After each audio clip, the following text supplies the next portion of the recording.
On December 21st, 1944, before dawn, a German officer of the 12th SS Panzer stood in the freezing fog near the Belgian hamlet of Dom Bütgenbach. This division, the Hitler Youth, was ready to advance. The officer was a veteran whose division had fought through the hedgerows of Dissen, Normandy, bled at Caen, and survived the collapse of the Falaise Pocket. He was trained in the German system, the best artillery doctrine in the world. He trusted that system the way a carpenter trusts a ruler. He knew what American artillery could do. He'd seen it. He'd studied its patterns in Italy and heard the reports from France. He also knew something American gunners didn't want him to know. According to the German artillery manual, after the first shells hit, the one Rommel carried across the desert, you had a window. A few minutes, maybe longer in bad weather. Enough time to push forward or crawl into a fold in the earth. Enough time to get low and survive. The fog was good. In fog, American observers were blind. The snow muffled all sound. The 12th SS Panzer had over 20 tanks rolling up behind them, along with 2 battalions of Panzer Grenadiers. German intelligence estimated they were up against just one stretched-out battalion of American infantry, mostly green replacements, holding a 2,100-yard front with both flanks wide open. Then the shells arrived. Not in a pattern, with no warning round, not walking across the field as artillery had done since 1914. These shells came from every direction at the same instant. From the north, the west, from positions miles away that should not have been able to hit Dom Bütgenbach at all. It wasn't a barrage, but a closing circle of steel and fire, aimed with impossible precision at the very ground his men occupied. Over the next 4 days, men of the 12th SS Panzer Division would throw themselves at Dom Bütgenbach again and again, and they would fail every single time. American graves. Registration teams would later count 782 dead Germans piled up in front of a single American battalion's foxholes. 47 burned-out German tanks littered the frozen fields. But the most important document from that battle wasn't the casualty report. It was the interrogation reports. German officers captured at Dom Bütgenbach and along the Elsenborn Ridge told American intelligence teams the same story over and over. They said they couldn't understand what had hit them. They said the shells seemed to come from everywhere at once. They said American fire found them before they were even in range. They used the same German word repeatedly, unbegreiflich, incomprehensible. These were not conscripts, they were graduates of the world's finest military education system. They had fought on the Eastern Front. They had survived Kursk. They'd studied artillery for their entire careers. And yet, they told their American captors that what they had just witnessed was, in a literal sense, beyond their comprehension. Why? What had the Americans built that so baffled the best officers the Wehrmacht could produce? What was this ring of fire that defied everything a German gunner had been taught? To understand what happened at dawn. Bütgenbach, that morning, we need to go back 16 years to a dusty army post in Oklahoma, to 2 majors nobody has ever heard of, and to a question every artillery officer in the world was asking, but only one nation had the patience to truly answer. This is part 1, the certainty of a German officer. Let's be clear about something. A German artillery officer in 1944 had every right to feel confident. The German army had, by most measures, the best artillery branch in Europe when the war began. Their guns were accurate, their gunners were highly trained, and their techniques, built on meticulous pre-plotted surveys, were the envy of the continent. But that precision came at a cost. German artillery operated deliberately. Hitting a new target took time. Time to survey, time to register, and time for the fire direction officer to calculate a solution with paper, pencils, and math tables. For a pre-plotted target, a German battery could fire with terrifying accuracy.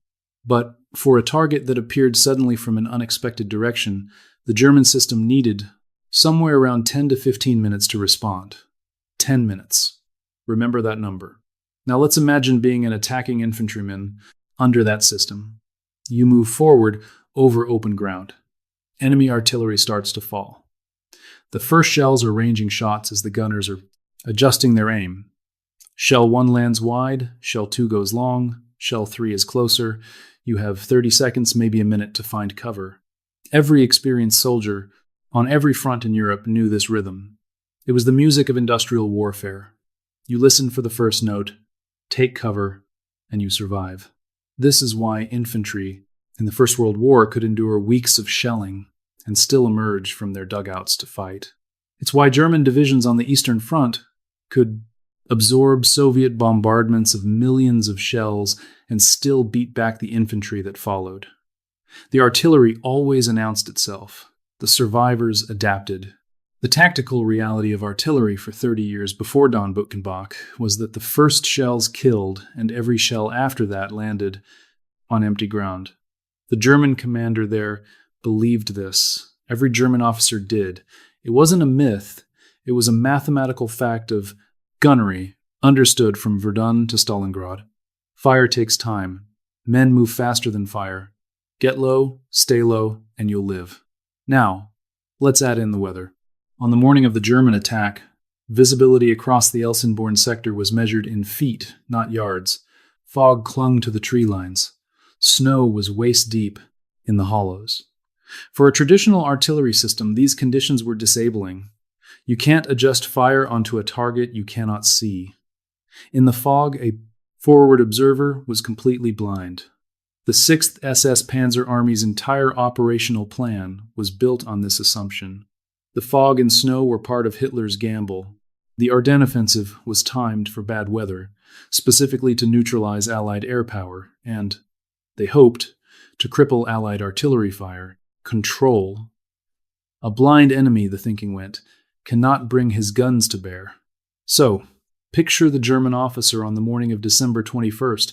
He has every reason to think his assault will begin with a short, sharp exchange, maybe some harassing fire from American guns, then a period of relative freedom in which his Panzer Grenadiers could close with a thin American line.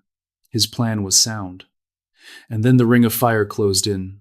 The first thing that felt wrong, the German officers later told their interrogators, was the total lack of ranging shots. There was no first round, there was no walking barrage, the shells just appeared. They didn't get closer, and they didn't walk. They simply arrived all at once in the same instant, as if from a single enormous gun except the explosions, were scattered across the entire German formation, with each shell finding its own precise target. The second thing that was wrong was the direction. A battery of guns fires from one position. Its shells come from a single general direction. You can calculate where they're coming from, you can take cover on the reverse slope that shields you. But German officers at Bütgenbach reported fire coming from multiple directions at the same time. North, west, northwest, a complete ring of fire. There was no slope to hide behind. There was no safe side of a foxhole. The third thing that was wrong was the sheer speed. When the lead tank broke through a hedge at a spot the German map hadn't even marked as a threat, American artillery was hitting that tank within about 3 minutes of it appearing. Not 10 minutes, not 15-3. The Germans hadn't been able to prepare the target because they hadn't known they would attack there until the tank crashed through the hedge. But the Americans had managed to fire a coordinated multi-battalion strike on a target that didn't exist just 200 seconds earlier. This is why captured officers used the word unbelievable. It wasn't just surprise. It was a fundamental misunderstanding. They were trying to make sense of American artillery using German concepts, and the concepts simply didn't fit.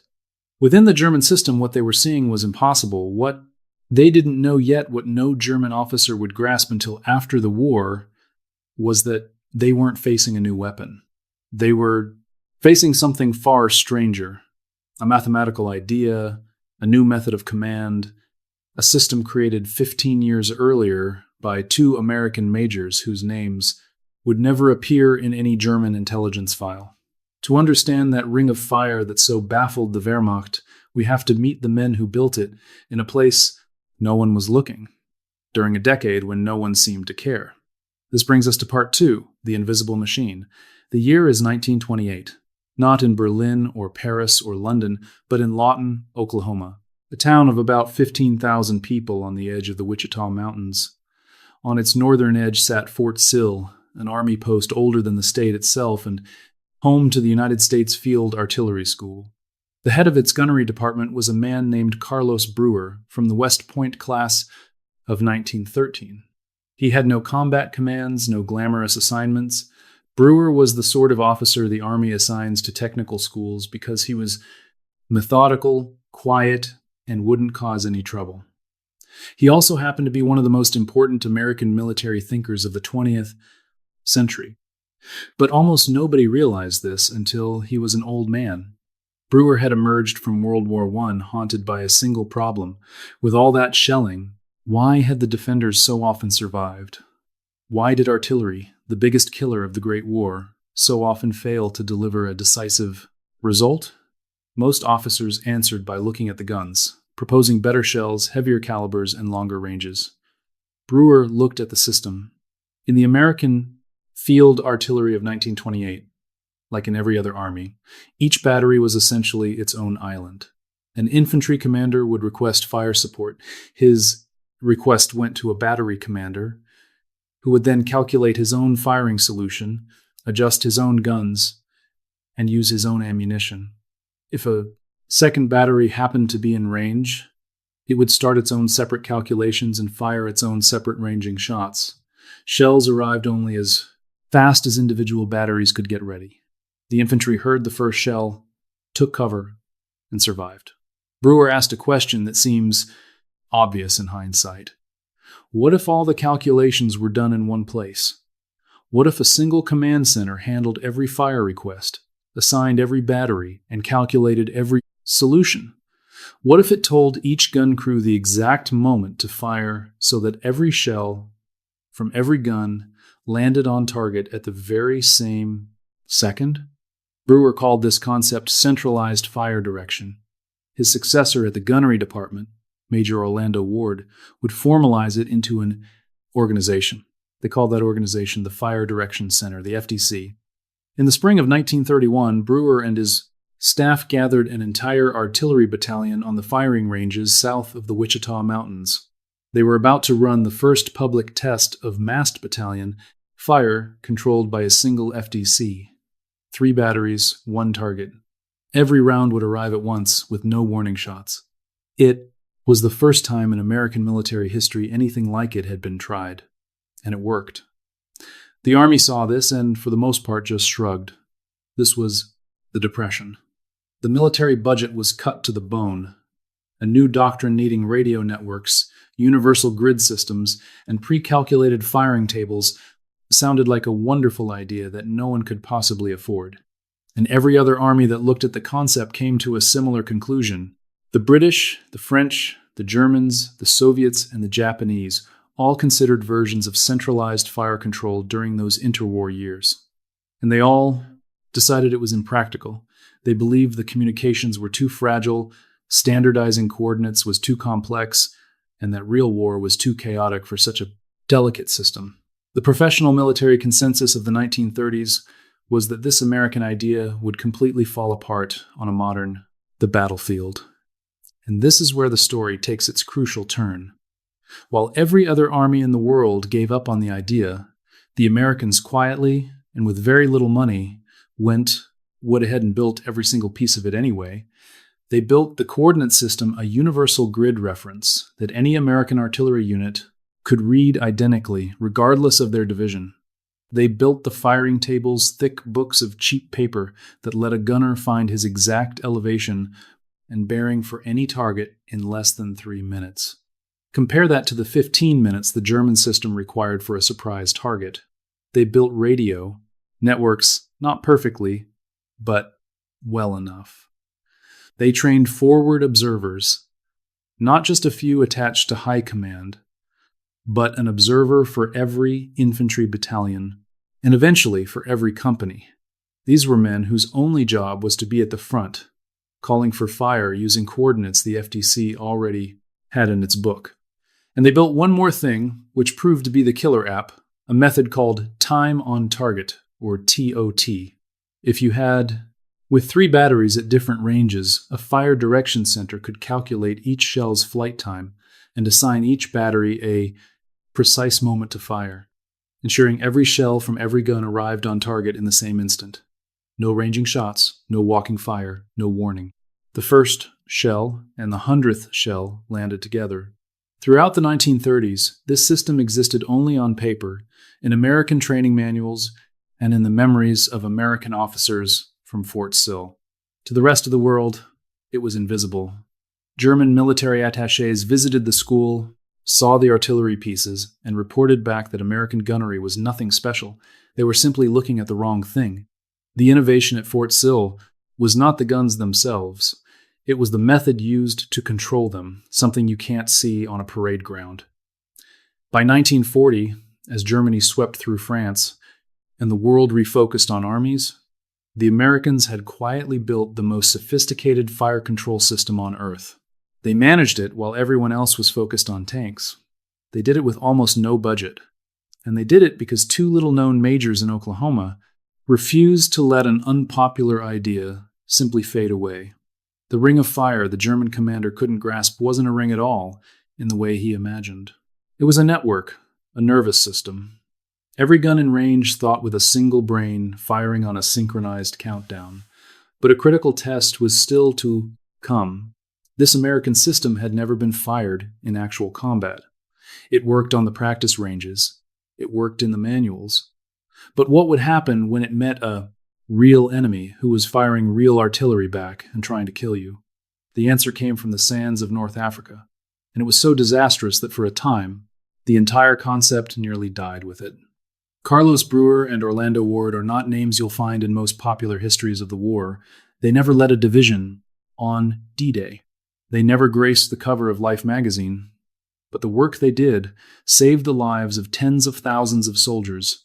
If you think the quiet men who got the math right deserve as much recognition as the generals who gave speeches, hit that like button. It costs you nothing, but it helps keep their story in front of people who care about how the war was truly won. Part 3. What the Sand Taught the Army. February 1943. The Kasserine Pass, Tunisia. The American Second Corps makes contact with Field Marshal Erwin Rommel and the Africa Corps. On paper, the American artillery was equipped with the Brewer-Ward system. On paper, forward observers were with the infantry. Coordinates were standardized, and fire direction centers stood ready to perform as designed. In reality, the entire system collapsed. American units at Kasserine were disorganized. Forward observers were not where Army doctrine demanded they be. Communication lines were severed by shell fire and weren't replaced fast enough. Battery commanders, inexperienced and scared, reverted to the old habit of firing independently. The elegant mathematical machine built at Fort Sill existed on the page, but not on the battlefield.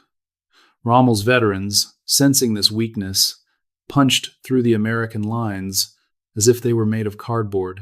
6,000 American soldiers were captured. Hundreds more were killed.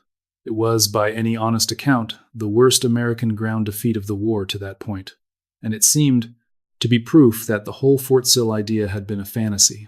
But what happened next is what truly matters. The American Army did not abandon the system. Omar Bradley, brought in to fix Second Corps, doubled down on it. Forward observers became non-negotiable, attached to infantry units at the battalion and company level as a strict requirement. Communications protocols were drilled into soldiers until they became second nature. Battery commanders who attempted to fire on their own missions were relieved of command. The fire direction centers were fully staffed with officers trained specifically in the Fort Sill method. And through the rest of the Tunisian campaign, then Sicily, and then into Italy, something began to happen that German commanders noticed, though they didn't yet understand what they were witnessing. By the autumn of 1943, on a hill in central Italy called Monte Maggiore, it became impossible to ignore. On December 2nd, 1943, to prepare for an assault by the 36th Infantry Division's 142nd Regiment, 600 American and British guns fired a single, synchronized bombardment on the German positions. The Americans, who often named their fire missions, called this one the Serenade to Mussolini and Hitler. Monte Maggiore became known to the men who took it as the $1 Million Mountain for the sheer volume of ammunition used, but for the German defenders, the lasting memory was of 600 guns firing as one. 2 battalions of Germany's 71st Nebelwerfer Regiment, some of whom were captured on the mountain, later reported that their heavy rocket positions had been destroyed. Not just scattered, but completely destroyed. German intelligence officers kept searching for the enemy forward observer who must have spotted their guns. But there was no single observer. The target had been identified. The coordinates were passed to one fire direction center, and every gun in range was brought to bear, all landing within the same minute. There's a story from the Italian campaign, documented by an army historian, of a forward observer with an infantry unit who received a hand-drawn map from an escaped Russian slave laborer. This map showed the exact coordinates of every German artillery battery in the sector. The observer relayed those coordinates to the divisional fire direction center. Every German battery in the area was then engaged simultaneously in a single, coordinated, time-on-target mission.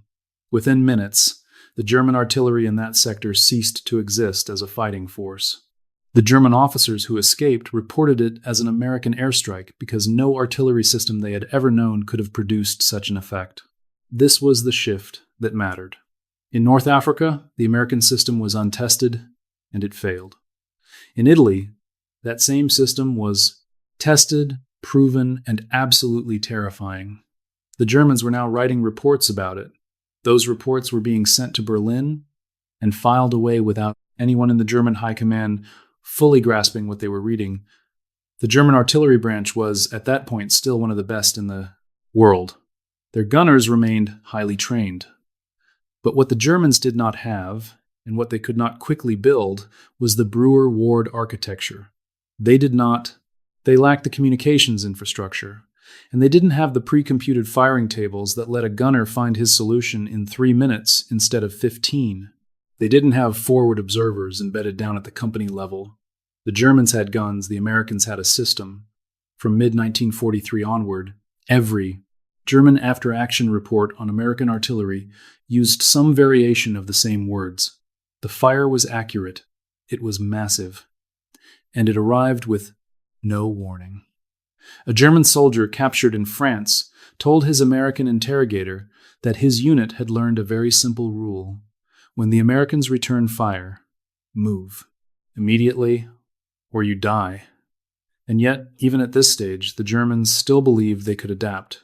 They believed bad weather would neutralize American observation. They still thought that in the right conditions, their men could close with the Americans before that ring of artillery could form. The German commander who would attack Dom Bütgenbach in December 1944 was operating on this very belief. He thought the fog would shield him. He thought a surprise attack would get him inside the ring before it could close. He was wrong, because in the last few months, the Americans had added something new to their system, something that was authorized for use on land only days before the German attack even began. Something that took the ring of fire and turned it into a weapon the infantry could not hide from, even by pressing themselves flat against the frozen Belgian earth. The Germans didn't know about it yet. They would find out at Dom Bütgenbach. They would find out at Echternach, and only a small percentage of them would survive to learn the lesson. Part 4. The ring closes on Elsenborn. The 1st Infantry Division, the famous Big Red one, arrived on Elsenborn Ridge just after midnight on December 17, 1944. They had been pulled out of the Hurtgen forest just days earlier, one of the bloodiest meat grinders on the Western Front, to get some rest. They never got it.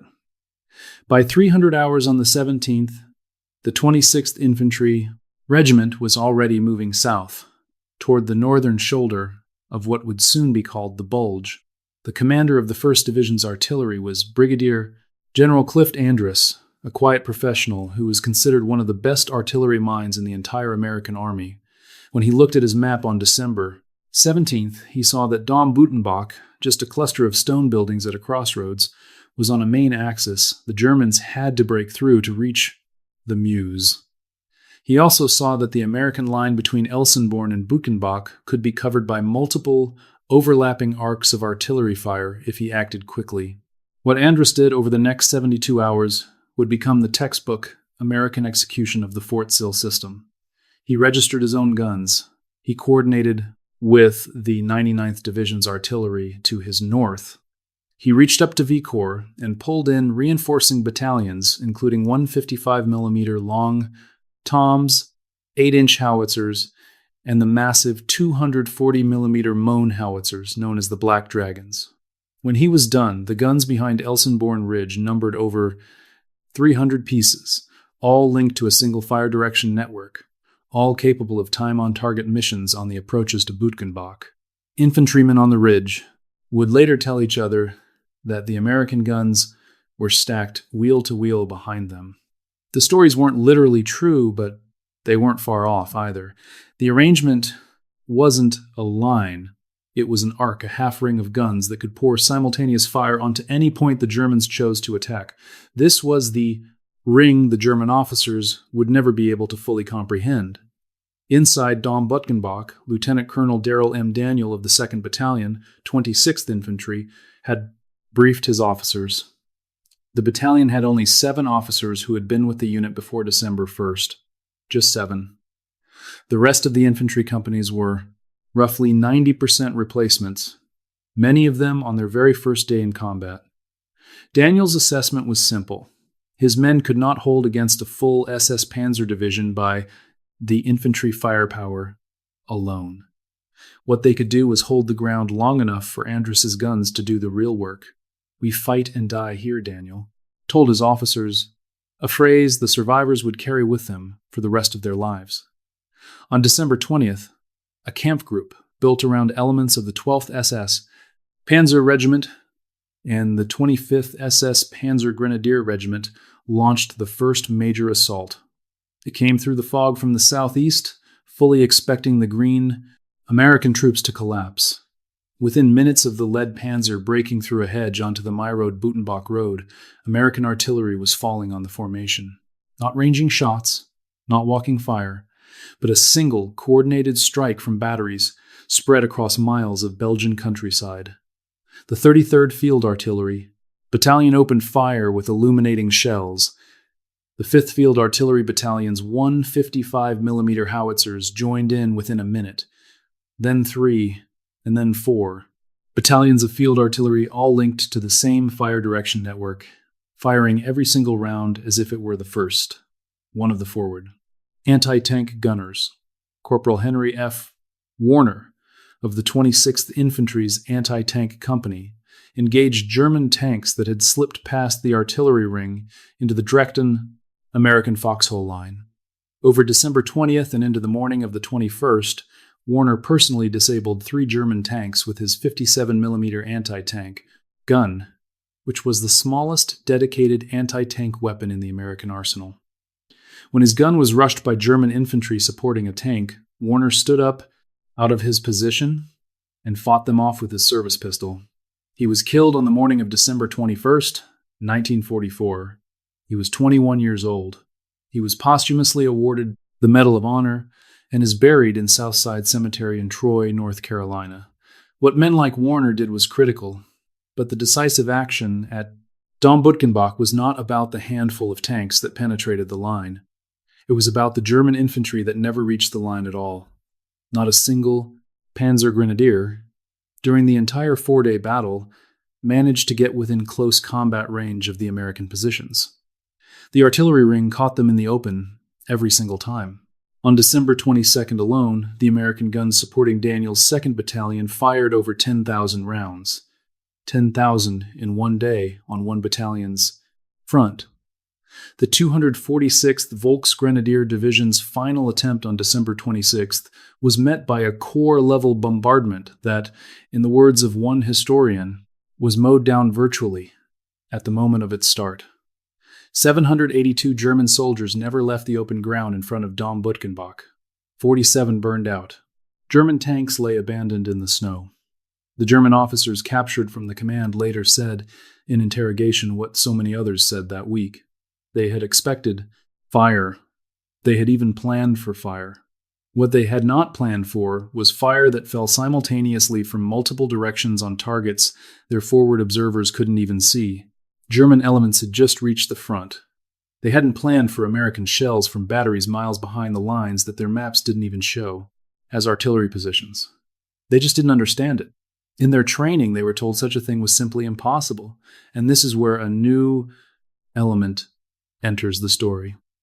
By the time of the German attack, something else was falling from the American sky, something that took the ring of fire, and, for the first time, denied German infantry the oldest defensive move in the history of warfare. On December 16th, 1944, the first day of the German offensive, Colonel Oscar Axelson of the 46th Artillery Group made a call he wasn't authorized to make. His sector was under heavy attack.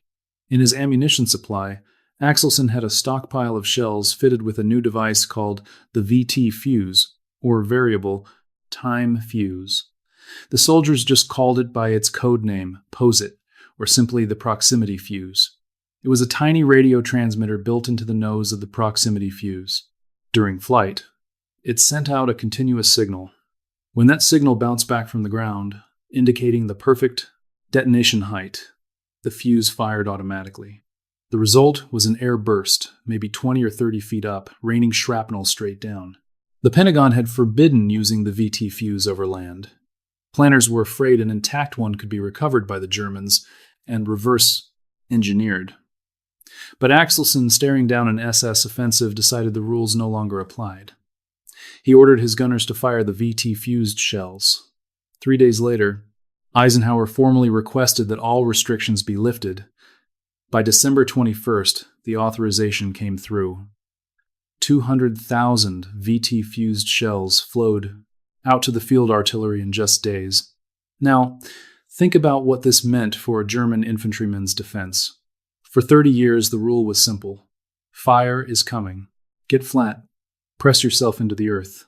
The shell lands and the fragments fly up and out. You survive if you're low enough. The VT fuse rewrote that rule overnight. The shell didn't land. It exploded above you. The fragments rained down. Being prone, the one posture that saved lives from Verdun to Falaise, was now the position where you were most exposed. German divisions that felt safe in bad weather because American observers couldn't see to adjust their fire discovered the VT fuse didn't need an observer. It measured its own distance by radar. It did not care about the fog. German after-action reports from late December 1944 described something close to a mutiny in some units. Soldiers refused. Orders to leave their bunkers during artillery attacks. This combination of shells arriving without warning from multiple directions at once and then exploding overhead instead of at their feet had created a kind of psychological collapse that no training could prevent. The ring of fire had become a cage. The roof of that cage was the VT fuse. The walls of the cage were the Fort Sill system, and inside it, the oldest survival instincts of the infantryman. The instincts that had saved men on battlefields for generations simply no longer worked. If your father, grandfather, or uncle served in the artillery or the units holding the northern shoulder of the Bulge, the 1st Infantry Division, the 2nd, the 99th, the 5th Corps, artillery battalions, I would be honored to read their story in the comments. What unit? Where did they fight? What did they tell you about how the guns worked? The official histories get the broad strokes right, but the details live on in letters and in memories, and those details are the real story. Part 5. The Verdict on the Rhine. But before we get to the Rhine, there's one more documented event that has to be in this story, because it involves the most famous single piece of paper in the entire history of the American proximity fuse.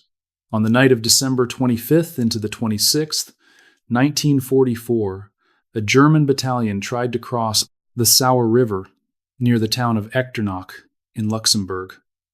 The river was narrow there. Some men were in rubber boats. Others were running across a wooden footbridge. Some were even swimming, trying to reach the American positions on the far bank before the defenders could react. Their tactics were sound, The German infantry used speed and dispersion, the classic countermeasures against observed artillery fire. The 5th Infantry Division's artillery, supporting Patton's Third Army, engaged the crossing with a time-on-target mission loaded with VT-fused shells. The air bursts exploded over the German battalion while it was still in the water. There was no cover, there was no ground to hug for safety, there was only the river and the shrapnel coming down. General George S. Patton wrote a letter to the War Department about what happened that night. That letter has been reprinted many times, and the key sentences read as follows. Patton wrote, in his own words, "The new shell with the funny fuse is devastating. We caught a German battalion which was trying to get across the Sour River with a battalion concentration, and killed by actual count 702. I think that when all armies get this shell, we will have to devise some new method of warfare. I am glad that you all thought of it first. 702 Germans dead from a single artillery mission, confirmed by an actual count." Patton, who was not a man given to understatement, used the word devastating. What Patton didn't put in his letter, but what the officers at Fort Sill knew, was that the 702 dead at the Sour River weren't killed by the VT fuse alone. They were killed by the VT fuse combined with the Fort Sill system. It was the time-on-target method that put all shells in the air at the exact same instant with no warning. It was the forward observer, a single man on the hills above the town, who called in the coordinates. It was the fire direction center miles to the rear that calculated flight times and firing commands. The fuse was the hammer. The system was the arm. By March of 1945, the system had reached its final form. Allied forces were closing on the Rhine, the last major natural barrier protecting the German heartland. No foreign army had crossed the Rhine by force since Napoleon in 1805. On March 23, 1945, General William Simpson's Ninth Army, part of Field Marshal Montgomery's 21st Army Group, prepared to cross. The preparatory bombardment was the largest massed artillery fire mission on the Western Front of the entire war. Allied planners brought together nearly 4,000 artillery pieces.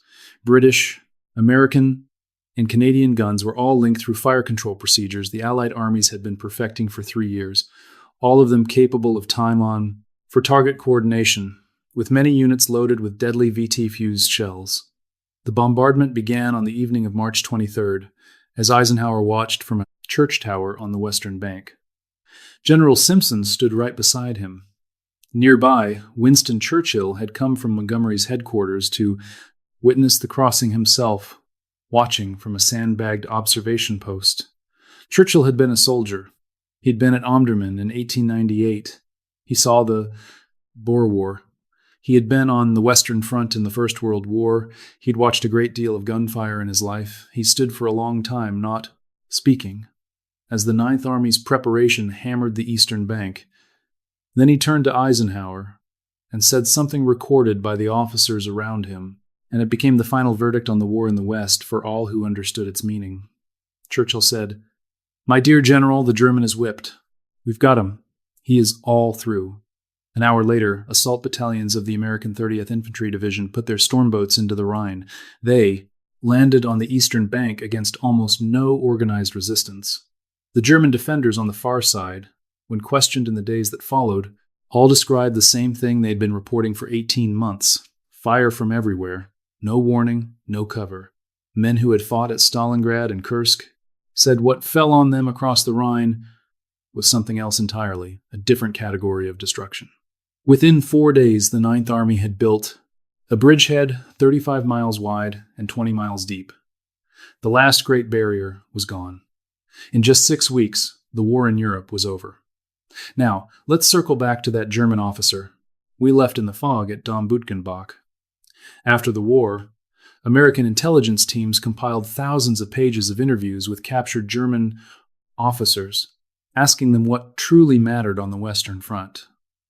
The answers are remarkable for their consistency.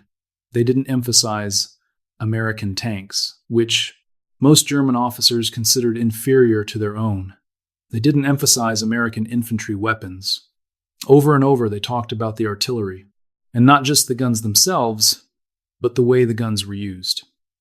Field Marshal Rommel noted in his own reports from Italy that the Americans showed a tremendous superiority in artillery and an incredibly large supply of ammunition. War correspondent Ernie Pyle, who lived and died with the quote, American infantry, wrote in one column that the Germans feared American artillery more than almost anything else.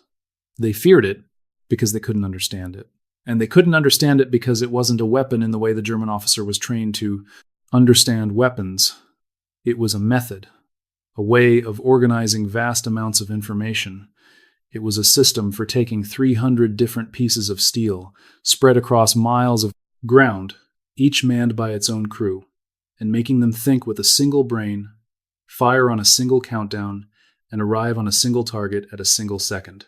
The ring of fire that baffled German commanders from Normandy to the Rhine was not a trick of geometry, it was a trick of time.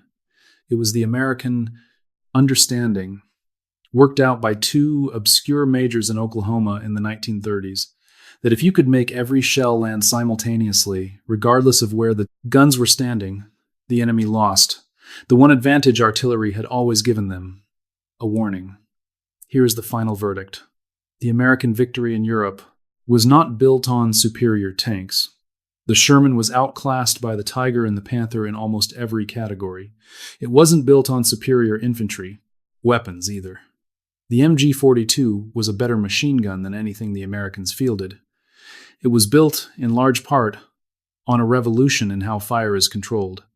A revolution that cost almost nothing to develop, carried out in peacetime on an Oklahoma garrison budget by men nobody was even watching. A revolution that, when it finally met the finest soldiers Europe could produce, reduced them to a single German word in an interrogation report, unbegreiflich, incomprehensible.